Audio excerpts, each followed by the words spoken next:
You are soaring flight of imagination, saturated in the movable.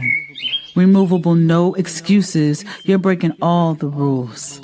You are brew, composed in shea butter, peppermint and honey black soap. Nas lifeline inscribed in palm, unconventional, standing 20 feet tall. You are 1969 in the syncopated. Improvisation to the metronome. You chasse too. You allow your voice to ripen before time signatures expire in measures. You origami chords. You are where 30 shakes hands with adolescents realizing you just hit puberty. Watch as red clay seeps through pores building pyramids past prime. You are prime at 44. All brass, double bass, 2 drummers, 3 electric pianos, and percussionists all saying forget it at once. Hey, hey, hey. We are back, y'all. We are back for another episode of All About Our Liberation. And if you don't know who I am, it is your girl, Heather Byrd, visionary founder and CEO of Byrd's World Publishing, where we are on a mission to empower individuals, especially women of color, to write and publish their brilliance so they can turn their message into a movement. And today, y'all, I am so excited to invite you to this podcast of All About Our Liberation as we work collectively to reclaim and rebuild our way back home. This podcast is inspired by the upcoming anthology, and we are extending the conversation so we can transform on the page and in person. Together, we create permission to write, to rest, and to remember who we were before the world got its hands on us. So get your people in the room.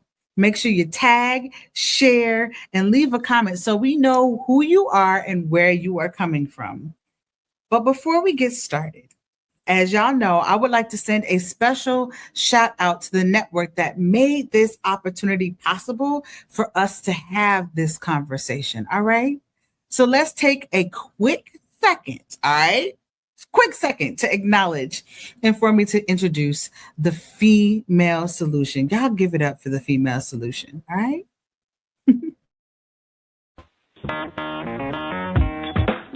Women have the power to transform this world. We can end crime and violence if we all agree to do one thing: share. Let's share our wisdom, share our time, share our talents, share our finances, but most of all, let's share our love. This is the female solution.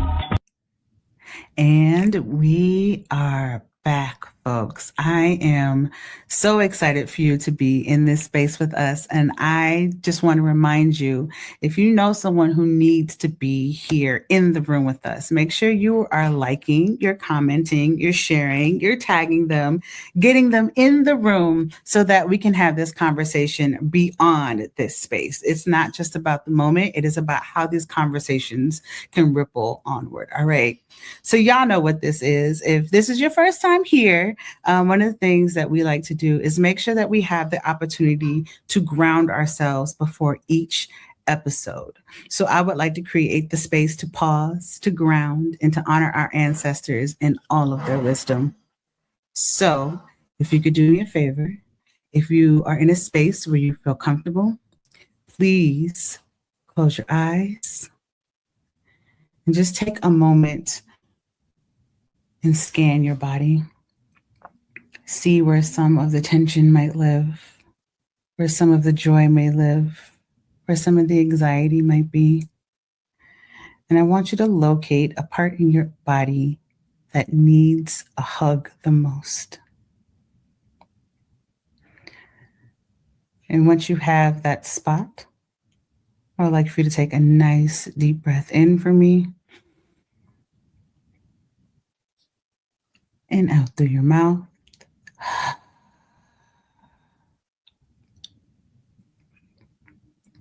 Deep breath in. And let's hum it out.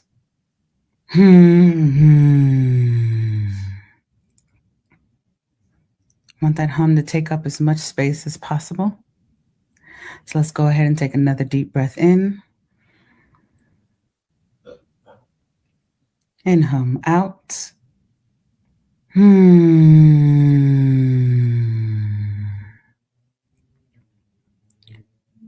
One last time. Nice deep breath in.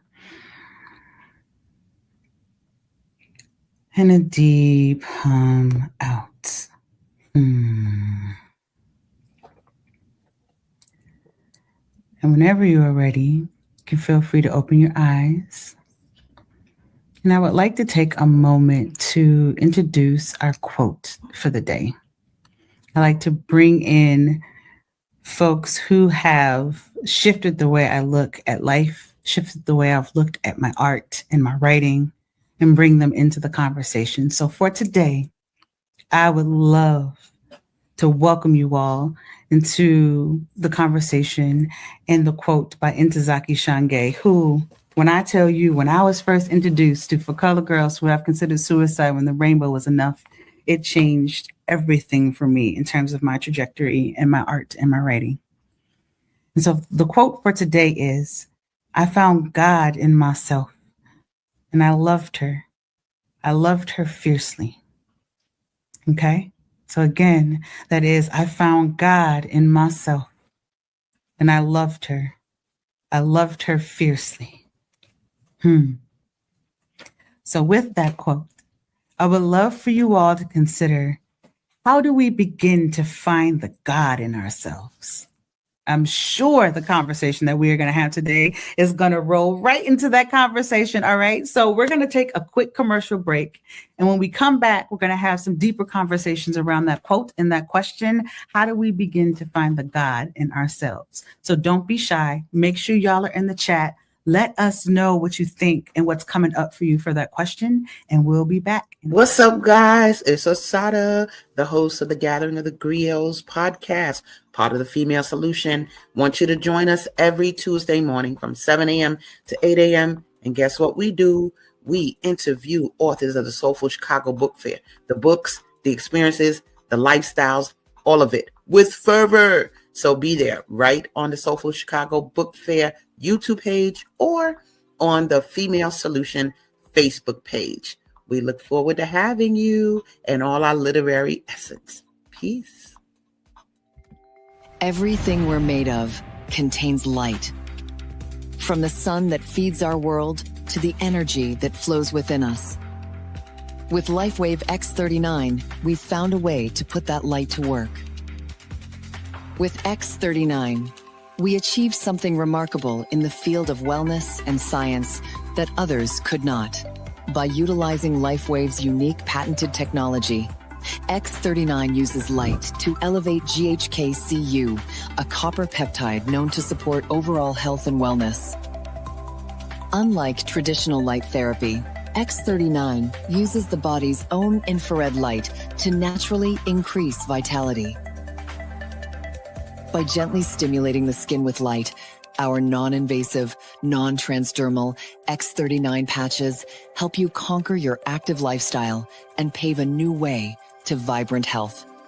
And we're back. And if you're just now joining us, welcome to the 5th episode of All About Our Liberation, the podcast where we work collectively to remember, reclaim, and rebuild our way back home.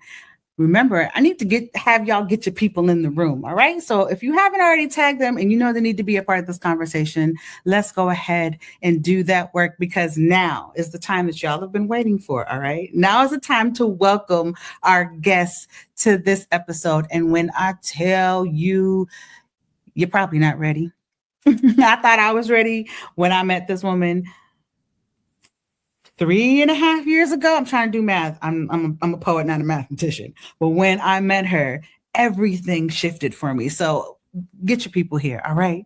So before I bring up our guest, I want to make sure I have an opportunity to read her Oriki. All right. And if y'all don't know what an Oriki is, make sure y'all check out Lovey Ajayi Jones' book, Professional Troublemaker, where she breaks that down in chapter 1 on how we all need our own Orikis. All right. So y'all ready? Y'all ready for Leah? If y'all ready for Leah, go ahead and type "I'm ready" in the chat so that we can see you. All right. So, all right, here we go. I'm gonna calm down so I can read this Ariki because I can just feel all of the excitement in my chest because I already know what's in store in terms of this conversation, and there's parts of me that has no idea, and it's bubbling up inside of me. All right. Okay. So here we go. Here we go. Leah, House of Williams, first of her name, giver of life, love, and light, catalyst for change, creator and holder of space, healer of heads and hearts, disruptor, connector, and builder, believer of justice and restoration, guardian of her communities, defier of rules, limitations, and gravity. Hold on, I got to read that again. She said she's the defier of rules, limitations, and gravity.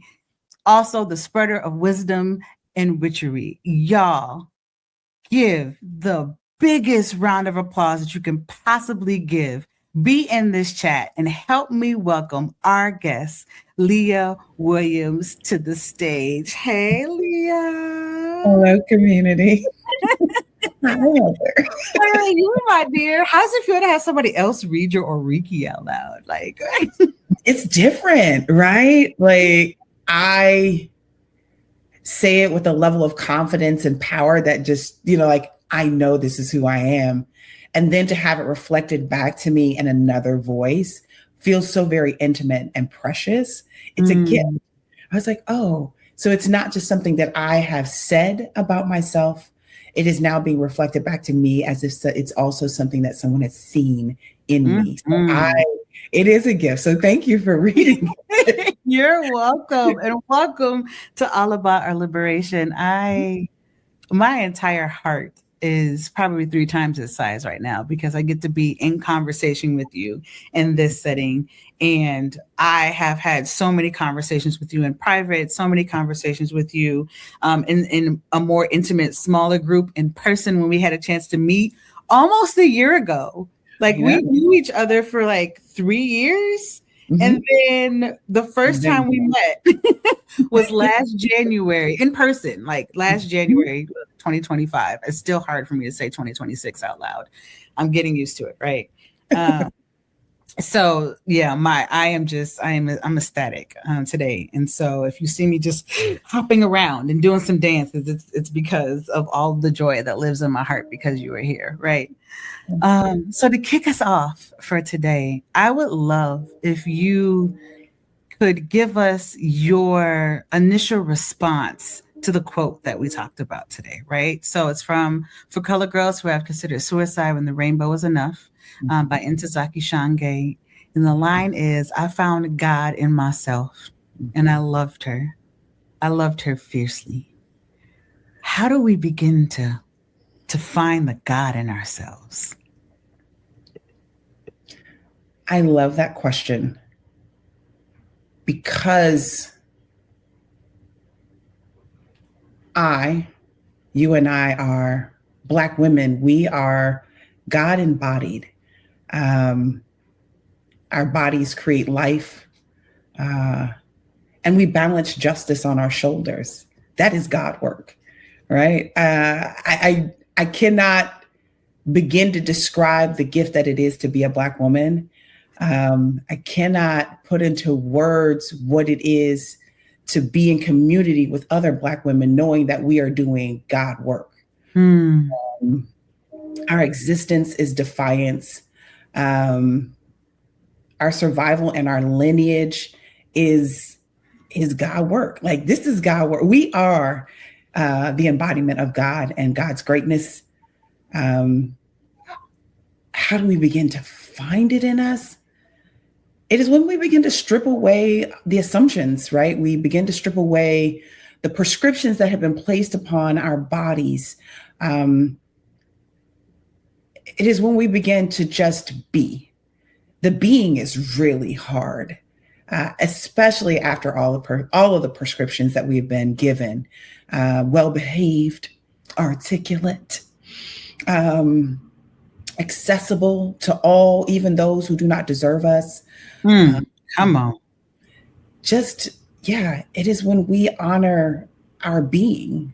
It's when we are in our self-work. It is when we are honest that this needs to now be a boundary so that I can continue to do the God work that I'm designed to do. Oof. So I think that's how. Oof. And that gets us closer to our liberation. Like that being that you're talking about allows for us to show up without the weight, allows for us to show up without the masks, allows us to show up without second guessing ourselves and shrinking and knowing who we are as people without someone trying to tell us that we're not. And when they do, we know without a shadow of a doubt that is your problem, not mine. How I'm showing up is the way that needs to be shown in this moment. And that being, even though to be is only 2 letters, it's such. Oh, listen, let me help you understand something. Come on. When there is the gift of time and space, because we've been robbed of it most of our existence, when there is the gift of time and space to be in my own presence, right? To be in my body, to be in a space that is curated just for me. I am like limitless. I am infinite. I stretch, I take up space, and I take up the space I'm supposed to take up, right? It's not a thing that I am over here spilling and taking all the air, but I am actually sitting and being part of one of my personal practices is my grounding and my meditation. And the grounding that you did, right? The inhale and the exhale and the om at the end, when you can feel it vibrate in your chest. So it's not just in the throat, but down into the body. You can actually feel it through the legs and across the back when it is a deep om. And that is that connecting energy. You're like, and I am being. And then when I am being, then I take up the right amount of space. Exactly. And there are no questions, right? There's no doubt about how I've been designed to do so. And I love when Black women take up space. Like, it's my jam. It is like my your whole body lit up. You're like, it's like, because you're supposed to, right? Yeah. And again, we're starting to peel away prescriptions. This was written for you. And this is how you behave, and this is how you show up, and this is how you speak. And then we decide, and no longer will I. You know what? I don't want to show up like that anymore. It's as simple as wearing my natural hair instead of going through the process of presenting the mask that has been identified as professional. It is as simple as, and I'm not wearing makeup because I like my face, and we're going to do it this way. And I wear this face every day, and I appreciate the way this face shows up in all its crevices and wrinkles, its roundness, its melanated glow. I'm allowed to, and I will. And honey, when we got enough of us saying, and I won't, and I won't, right? And I won't. Listen. That kind of action all day. Look here, and this is the type of rippling effect I am perfectly fine with starting. This is the good trouble. This is what I want to start. This is what I want to start. Yeah. Oof.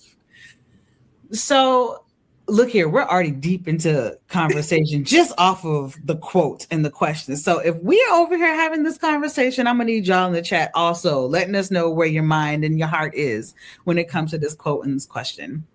But I'm going to move us along a little bit, right? Because there's so much that is here. One of the things that I absolutely love to do on All About Our Liberation is to create a space for our guests to come in and read a letter to a sister resistor.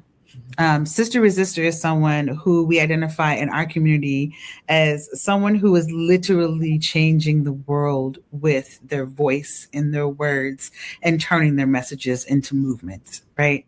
And it's not every day that you have an invitation from someone to be. It's not every day that someone writes a letter to you and invites you into the person you've always meant to be, and or bring up questions that could that come up on a regular basis that you might be a little too afraid to ask someone. And then you hear someone say it out loud and you're like, I have that. That's me too. Can we talk about it? Right. So it's the permission through this letter writing. So I would love for you to just invite us a little bit into your world. And if you don't mind reading your letter to a sister resistor for us. Absolutely. Okay. This is a gift. So, worth the wait, WEIGHT, and worth the wait, WAIT. A journey to whole. As I wait for the world to find me on its way to healing, on waiting, on wait. I've been waiting 45 years to address the weight, WEIGHT. That was never mine. The weight of service, the weight of being seen, the weight of being heard, the weight of the chance for my work to be affirmed, the weight for being, and all the work I've put in to be. The weight. The dichotomy of the weight of waiting. God, I feel like I have done nothing but wait for my turn, for my time, for my healing, for my breakthrough. The weight of knowing now it is not the time. The weight of knowing that no is not never, and I'm tired. The weight is too much. The dichotomy of the discipline of waiting and the weight that is the desire that I have that has been waiting for so long. Delays are not denials. And being able to sit with the weight shifts and shapes us. The weight was just enough weight to build strength. The weight was just enough weight to build muscle. The weight was just enough weight to build stamina. The weight was just enough weight to build discernment. The weight was just enough weight to build strategy. It is the appreciation of the weight. It is the appreciation of the weight. The gift of no longer holding my stomach in. The acknowledgement that I am wearing this weight well. The grace that comes with waiting. Dear sister, you are worth the wait. You carry the weight well. You maintain the weight while waiting your turn. And now it is time. No longer waiting for affirmations, knowing that you are no longer settling, that you only attract the energy that vibrates at the frequency of your highest self. And selfishly, honey, you pursue that frequency. To be clear, you are not a Band-Aid to be used as a temporary solution to a wound that requires much more than just a little bit of attention. You are a salve. You are healing. Being in your presence is healing. Sharing time with you is better than good for one's soul. You, my sister, were worth the wait. That's my letter. I don't know what to do. I wanted to listen. I wanted to hear it again. I wanted to take notes. There's a spot like right here in me that's like balling up and wants to like good cry. Yeah. Because I feel seen. There's so much happening in my body right now. And I loved every single moment of this. Wow. Wow. If y'all haven't already, what the lines? Being in your presence is healing. Mm-hmm. Yes. You are worth the wait.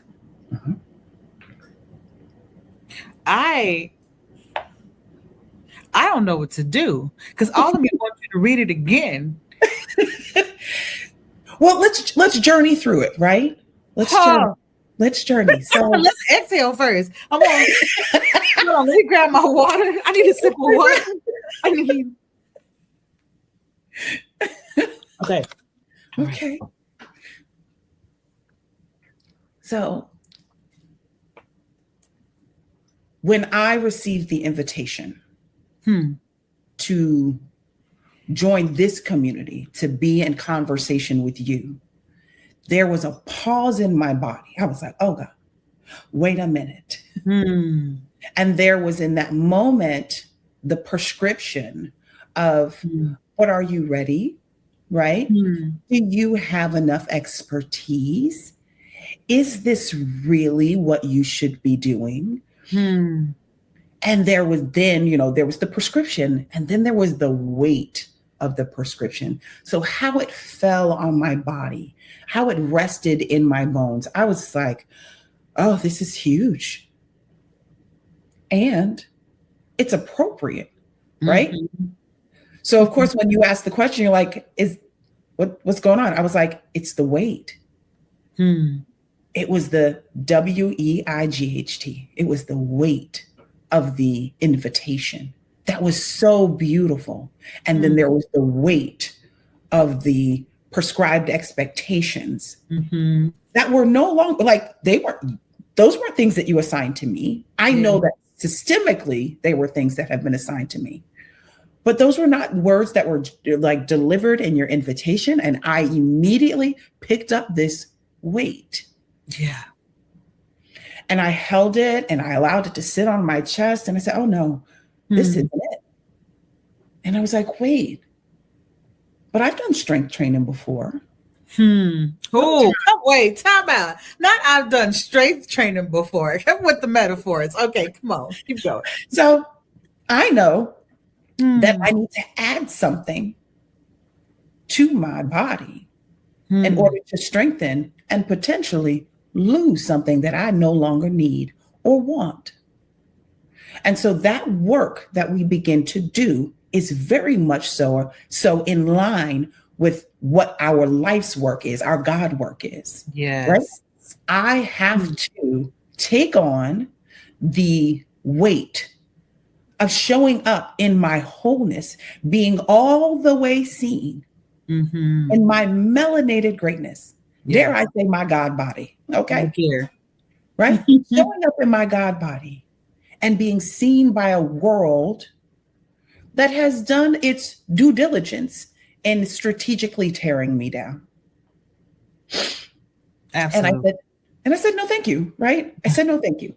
But there was still the weight. So there was a part of it that I had to start to talk through. Hey, sis, what's really going on? I'm concerned about being seen. That's what I had to talk about. I'm concerned about being seen.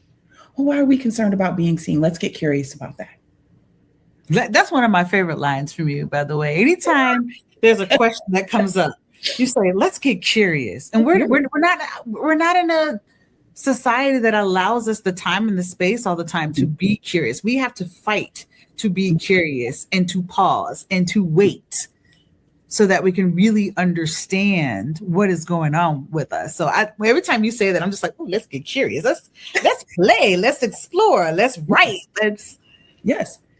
And the curiosity allows me to place a clear distinction between the expectation that is either my expertise or my silence. Whoa, it doesn't allow me again. Yes. So that right, like that curiosity places a distinct line between what is true and the prescription or expectation for me to either be exceptional, right, the expert, or silent. Yes. Right? That's that either or thinking. Ooh. No, friends. We are expansive beings. We hold multitudes in our bodies. So I have multitudes and expansive opportunities here. It is not just one way. It is potentially all the ways, and all the ways that are designed specifically for me and how I show up in the world. So that is something that let's get curious, because then I stop the weight of the prescription that was not for me. And that's one of the lines I said, you have maintained the weight well. Oof. And you waited well. And now it is your time. And you no longer are waiting for the affirmations. You know, like I stopped and I got curious and then I turned to my truth. I didn't have to worry about this piece, right? I got to respectfully dismiss this or disrespectfully. We can put a little razzle dazzle on it. I love it. I love it. Word. So like, that's a part of it. There's this idea that I can train with these expectations, but then when I take that, when I take that weight off, like any kind of other resistance training, boom, I fly. Yes. I am a defier of gravity at that Yes. point, right?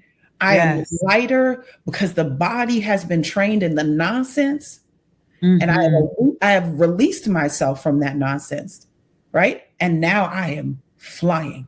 It is now my gift to be in flight, and I won't give that up for anyone. So I want to be in a position. I desire and I work really, really hard to be in positions where I can remind women who look and live like me, no, baby, we are designed for greatness, right? Genetically, physically, all of the things in all of the ways. And there's nothing for us to be apologetic about. There's nothing for us to be silent about. And sometimes there's really nothing for us to do. That part is hard to not do when we've been taught to always jump in, to save, to do the, we're going to let you play in the mess that you created. Yes, I will. Might sip our tea in the process. And wait. Because we've been carrying the weight for so long. You're just now getting introduced to it and then expect us all to jump and move because you said so. Or train you, right? Or train you on how to manage the weight. To respond. Yeah, how to manage the weight. It is so wild to experience this letter. I'm going to have to go back and listen to it again. Right. But it is so wild to experience this letter because it takes me back to the moment that I decided to do this podcast. Right. So you've been hearing about the project that we've been working on, All About Our Liberation, a manifesto for women of color, Volume 1, all about remembering. Right. And we're in the process of writing this, but it came out of witnessing the transformation that the women are experiencing in Byrd's world and how we are actively dismantling the traits of white supremacy in our everyday lives so that we can show up and just be. And what that being is doing for us is having a rippling effect, not only with the other women in the group, but with our families, right? We're showing up in ways where we get to let folks know how we deserve to be treated. We start to realize how we can fly once we release that weight. Like, I love that analogy of the body weights. And I've been in training before, right? This is why we can propel ourselves forward. And so when I think about where the anthology started and to think about how it's expanded into this podcast and then to hear your letter, my goodness, that is a through line that I am always thankful for that happens when we're in conversation with one another, right? So you have been so present and have been able to really break down and allow us to get curious in all of the ways that we can be curious. I would love for you to just talk a little bit about your work, because your work is one of the most unique and needed approaches to healing for Black women that I've ever witnessed, I've ever experienced in my whole life. I have not seen this, but I know deep down this is what I've been looking for ever since I've been looking for healing, right? And so when thinking about all of those pieces, can you tell us a little bit about how you got here? Happy to be here. So, one, thank you. I heard that affirmation. I heard the acknowledgement, and I want to make sure that I'm active in the posture of gratitude. So thank you. It is such a journey. I believe it was already scripted for me. There was a part of my journey in education, like formal education, that sparked my curiosity around it. So I always wanted to be a teacher. I was like, I'm going to be a teacher because I had trash teachers. Yeah. Unfortunately. Listen, the Bhagavad Gita says on this journey, nothing is lost, like nothing, right? So you learn what not to do in those circumstances. Yeah. Even in our more challenging times, even in conflict, we are shaping and being shaped. And so to those educators, I say thank you, right? So I knew I wanted to be an educator. I knew I wanted to be a teacher. And then in high school, I had the gift of being able to take my first psychology class. And so I was like, ooh, I love this for me. I get to get curious about like how people work, like the inner workings of people. And of course, that's not how it was presented, but that's how I took the lesson, right? And I think that's often what my hope for education is, right? Is that we will offer you information and then you will make it work for how you show up in the world and how you desire to show up in the world. So yeah. I took my first psychology class in high school and it got me. I was like, oh, okay. But then when you go to college, you have to select a major. And I was like, I'm going to be an education major. And then I realized how much of education I found like conflict with. And it was conflict because I was like, these are really great approaches. I love this pedagogy. And yet I can see how it does not reflect me, like my lived experience. I was just like, oh, this is some shenanigans. So I ended up shifting, right? My major. So I found all of my electives happened to be in psychology. My favorite elective, oh my God, abnormal psych, best class ever. It was just like all the diagnosis and how the brain is operating and how this impacts how others show up or how others engage with individuals who may show up in those ways. Oh, it was chef's kiss. And so I journeyed, did the formal education thing, and then found myself in a place where I was like, I'm not sure if this is where I want to be. In between there was love and there was loss, there was family, there was feuding, there are all the things that happen to you as a human being on this journey of growth and development. And there was something that always whispered in the back, like, it's not just the science, there's something else to it. There is the spiritual. And so I am the daughter of 2 ordained ministers, right? So it was big in our house. It was in there. It was deep in there. It was deep roots. And yet I knew that even the formal sense of Christianity, how it was introduced to me, the expectations weighted onto my being and my body did not align. It created a lot of conflict in my being. And I didn't have the language around being curious. So I just was like, I'm just going to have to sit with this level of discomfort for the sake of being accepted, for the sake of for earning my ticket to heaven. Right. And so in earning my ticket to heaven, I allowed things to happen to me. I allowed people to speak to me in ways that they should have never been able to speak to me. I allowed people to rob me of my natural gifts and talents, dare I say, my joy and my peace, right? All for the sake of being a good Christian woman. And so eventually I laid that down. But as I was laying it down, something else was calling to me. And I was like, oh, these practices feel very like innate. Like I felt very natural. And several different divinations. And so started with crystals. Hmm. And then there was tarot. And then there were all the other components of my curiosities and my seeking. And I said, this is the work here.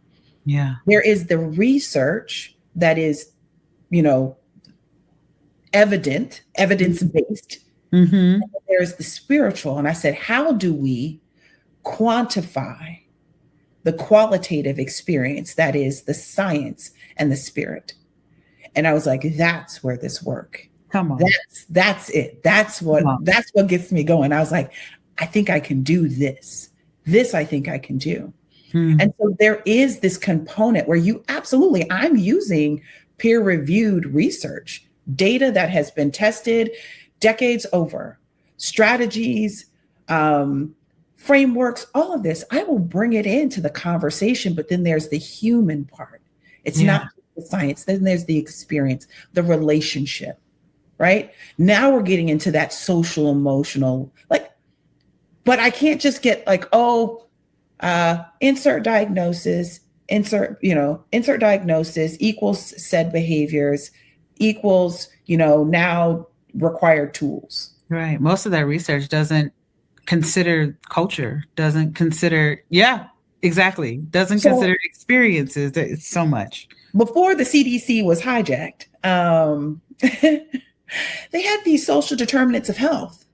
And they talked about how all of these things are connected. Mm-hmm. And the framework that was presented, it was actually in a circle, right? Education, housing, food. They're all connected? What? I know. And so the challenge came with this. So the CDC, it was the Project Healthy People 2030. Baby, we got 4 years. And I'm not sure if they'll ever be able to continue that research. And that is where I think we actually started to begin the conversation around taking research-based information, peer-reviewed, evidence-based research, and plugging it into the relationship that is being human in a specific space, a specific time. Yes. And so those are the things. So that's kind of the overarching curiosity that I had in my body. I love it. And that has been percolating in my being for, I think, since my inception, right? Just down. Mm-hmm. And now I get to sit with women who are ready to enter their healing journeys and offer them not only the science, but the spiritual. And no, I'm not pushing any practices you got to use this and you should know these things. No. I sit and I experience them as a human first. You are a human, minus all of the titles and the labels and the assignments. Mm-hmm. You're a human being. And I love that being part. Yes. Yes. And there we say hue, right? H-U-E. You're a human being. So there comes with that comes all these other things. And I just ask you to be in your hue, right? So what does it feel like to be in my hue? Being in my hue means that I look again at this beautifully melanated skin, that I sit in this very comfortably weighted 220 body, right? And I say to myself, and it is all good. And I wear the weight well, right? And I understand that the weight, as my body changes, the weight will be redistributed. Right. Mm-hmm. And that is so that it can sustain and maintain what is coming in the future. Yeah.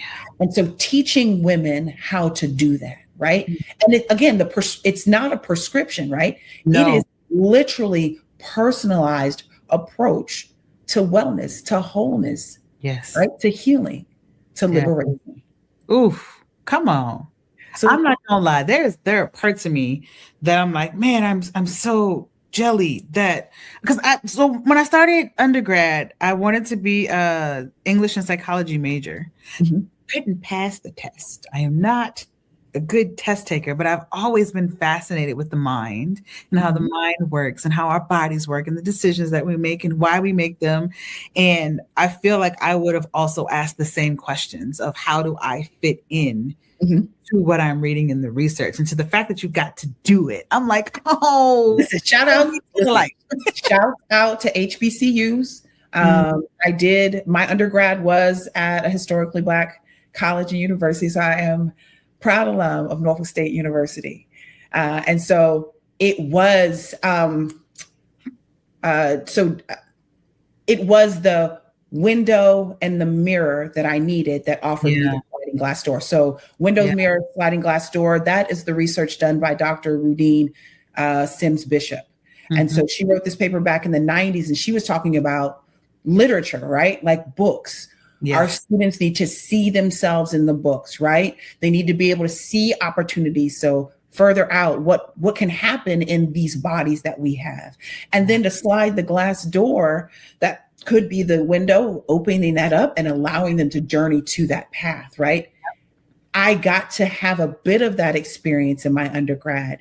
And then I carried that gift all the way through to now in the role that I serve here in a DC public charter school, right? I'm a wellness counselor and I do all things well. Those students are so lucky. I love my babies so much. I love them. They're so lucky. With my whole being, I love them. There is so much that is there. And when thinking about, I want to ask two more questions. When thinking about observing the room, because you are an observer to the depths of your bones, right? And watching you observe and taking the time to do that gives me the permission to also do the same. And I am enamored by your journaling practice.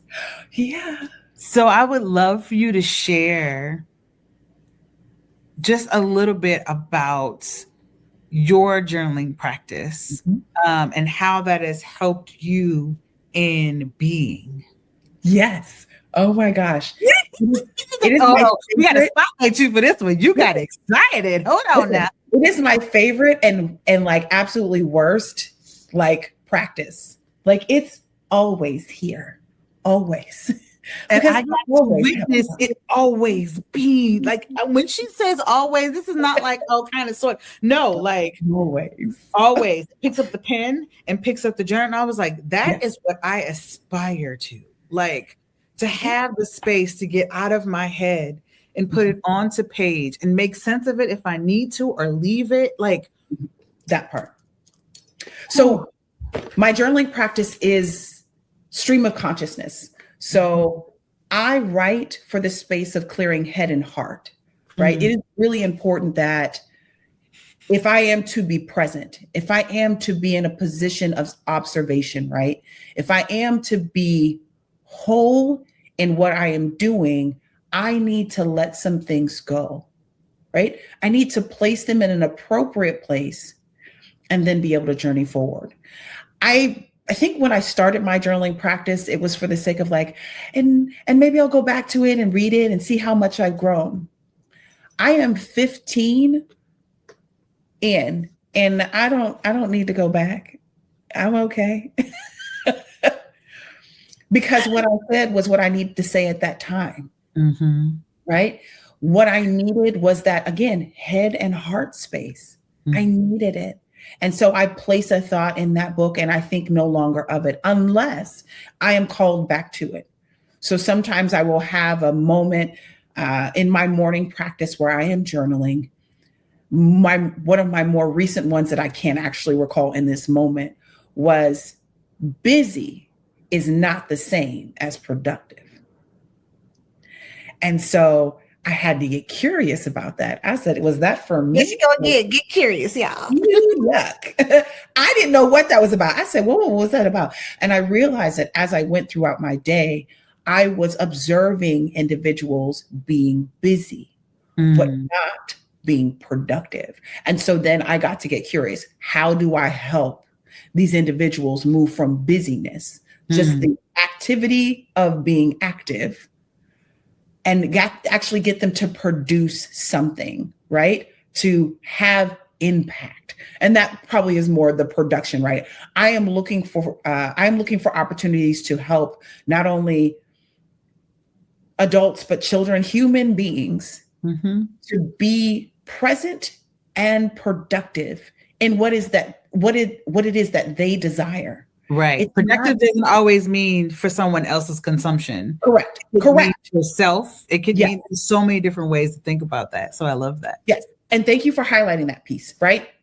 Again, it is not for the sake of being affirmed or accepted or selected or any of those things. It is literally for the purpose of self. When I am good, so I talk about spheres of influence, right? So these conjoined circles, it's a circle, then there's a circle on top of that, and there's a circle on top of that. You're like, great, great, great. At the center of those circles, the deepest one is the self. The next is self and others, so interpersonal. Yeah. And then there is community, right? This larger sense of who we are. If I don't know who I am and how I desire to show up in the world, I am going to be challenged in how I engage with others. Dare I say, how I am able to partner with others so that I can have, or we can have, our designed impact in our communities, because none of us belong to just one community. We belong to many communities. And so I intentionally place the S on the end so that everyone knows it's not just one community. I don't just stand in representation of a single entity. Again, I embody multitudes. I show up in several places and I am at home. And so I work really hard to be at home in all the places that I desire and I have been designed to be. So again, if I know myself and I know myself well, then I know how to be in the presence of others and I know how to teach others to be in my presence. And if the two of us are aligned in knowing ourselves and knowing how we want to be in each other's presence, we are unstoppable in the impact in our communities. Right?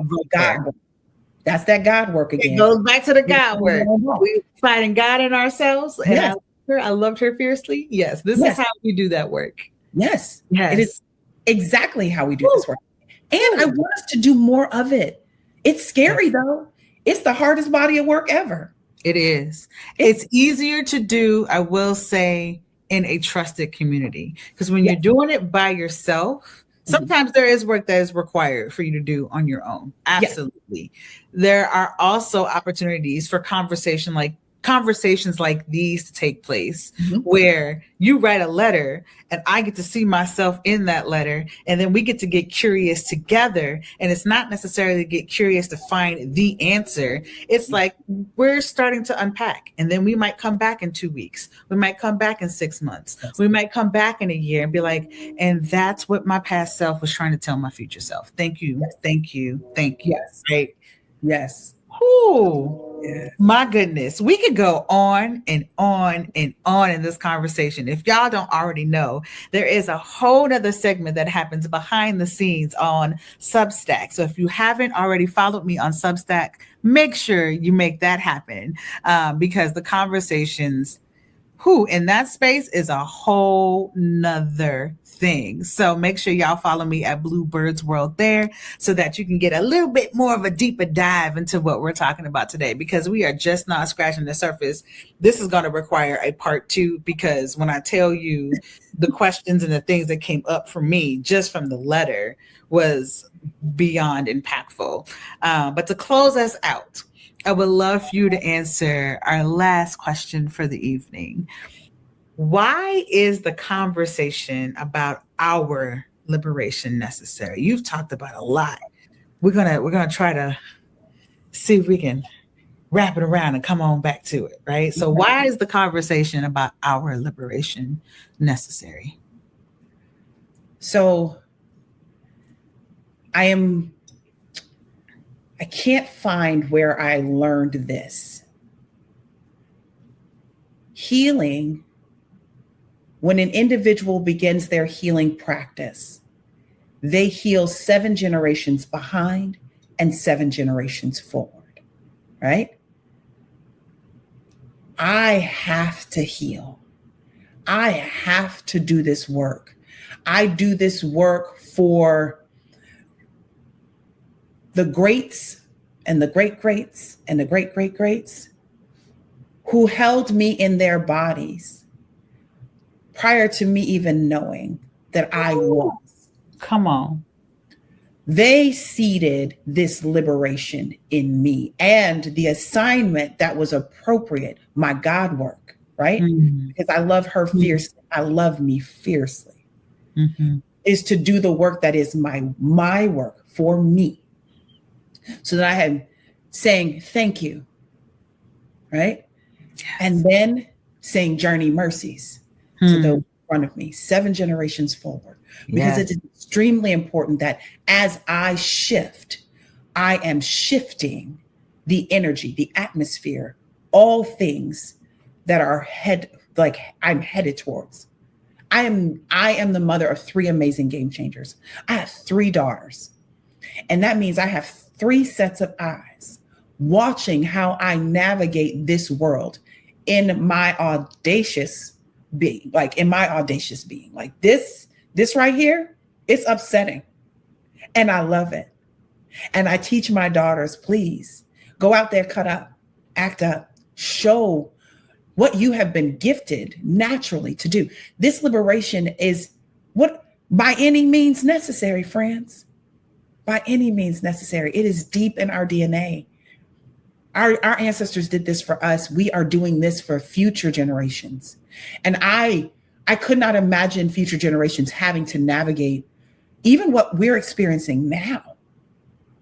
I don't want that to be. So what am I willing to do? I am actually willing to be. I am showing the posture of gratitude. I am, taking the position of rest. I am, listen, Trisha Hersey, right? Ebony Janice, listen. And I'm a bell hooks all through and through, right? Like we have great reminders, formal texts that have given us the memory of, and we're accountable to it. This is for us. It's been for us. It is ours. We walk in it as if it is now. And when we do, we make it so. Whew. So it is. Leah. Thank you so much for being a part of my healing journey.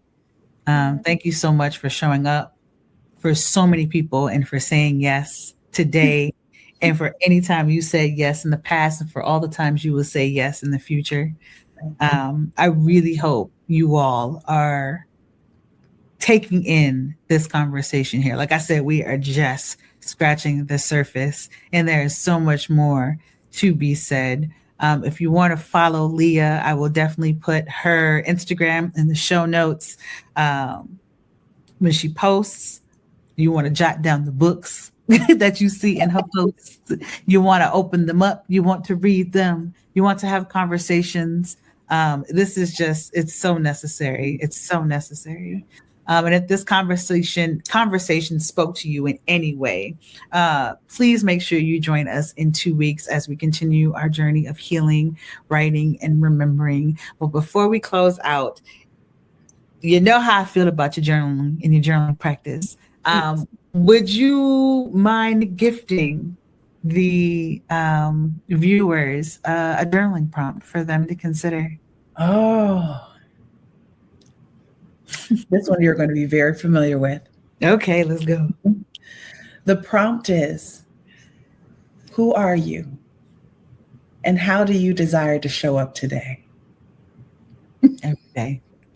You can ask yourself that every single day, and you will come up with probably a new answer in one of those 2 categories. Can you repeat it one more time? Absolutely. The journal prompt is, who are you? And how do you desire to show up today? My goodness. I'm telling you, if you thought this was juicy, you want to make sure you join us for all about our liberations behind the scenes in Substack. And the conversation is going to continue. You all heard me drop a little gem about where this podcast even started. So the All About Our Liberation anthology will be out in 2026. So stay tuned for that. I just want to send you all off with all of the love and all of our liberation that we could possibly hold in our bodies. I want to let you know that I see you, that you are not alone. And I really, really, really want to invite you to come fly with us. So until next time, I will see you in 2 weeks. Leah, thank you so much. And I will see you in the behind the scenes real shortly, y'all. All right, bye, y'all. We've come to the end of our show today. If you missed any broadcasts, go to our website for the audio and video archives at www.thefemalesolution.com. On behalf of our team of radio hosts, I'd like to thank all of you who participated in today's discussions. And to our global family joining us from all around the world, we say thank you. To our family in China, xie xie. India, zhanyavad.